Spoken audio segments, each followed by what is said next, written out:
And I don't think there's anything more attractive to a man than a sophisticated woman who knows how to say no. Males compete for status, and the essential dimension of competition that differentiates them from women, I would say, is something like productive economic generosity. It's not like women aren't productive, and it's not like they're not generous, but the ground rules are different. Women are looking to equalize the economic disparity that's attendant upon differential cost for reproduction. And so men are evaluated on the basis of their potential for economic reciprocity and generosity. And that gives them status, males. And so women peel from the top of that hierarchy. Basically, they let males compete it out on the economic front, and then women select from the top down. And the higher the status a woman has, the higher the status of the mate that she can obtain. That brings up a question, which is what gives women status? And that's a really hard question because, first of all, we know that economic viability is not one of those things. So male economic viability and sexual success are correlated insanely highly. It's like 0.6, 0.7, crazily high.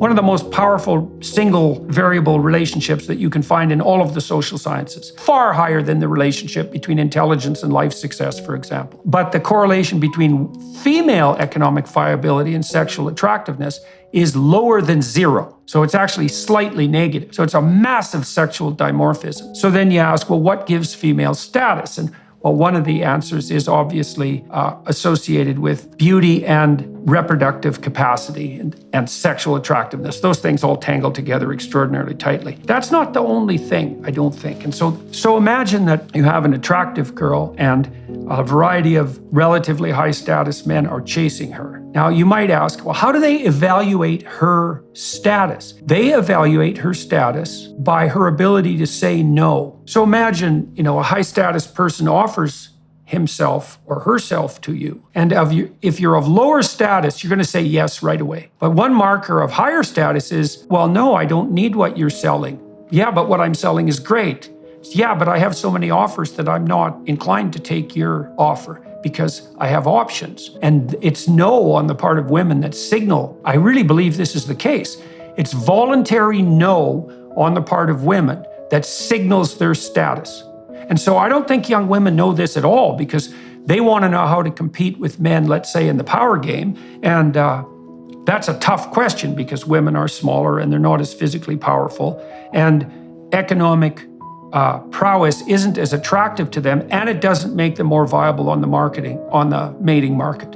So the whole game that women are playing is way different than the game men is playing. So you might say, well, how do women equalize the battle? And I think a huge part of that is by reserving to themselves the right to say no. And I also think that there's every reason to think and plenty of evidence that that's also one of the things that makes women desirable in the eyes of men, especially if the men might be enticed into pursuing a long-term mating strategy. And you even see this in female pornography. It's so interesting because the classic female pornographic story is, there's this extremely attractive, highly productive man who's got a real capacity for aggression. He's a pirate or a surgeon or a werewolf or a vampire or a billionaire. Those are the fundamental female pornographic tropes. And he has women at his disposal.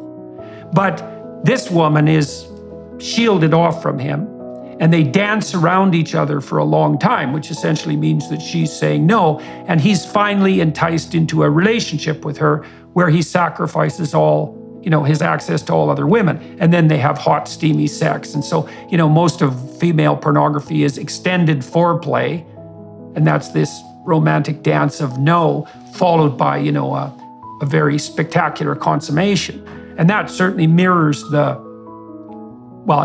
mirrors the optimal female reproductive pathway, obviously, because otherwise it wouldn't be the hottest pornographic fantasy. But I really think it's based in reality. And so I don't know how it is that you communicate to young women that, especially if they are of high female status, but even if they're not, that the most potent tool they have in their armament with regard to status, with regard to being taken seriously, is their ability and willingness to say no. And then it's complicated too, because you get the prude problem. And Nietzsche observed a century and a half ago that a lot of what passed for morality was nothing but cowardice. People are afraid to do something, afraid to be aggressive, afraid to be sexual. And they passed their fear off as morality. And prudes are sort of like that, is they don't want to have anything to do with sex, but it's not because they've made a moral decision or because they have strength of character. It's just because they're afraid. And because that's true, it's easy to parody women who say no, or men for that matter, as prudes.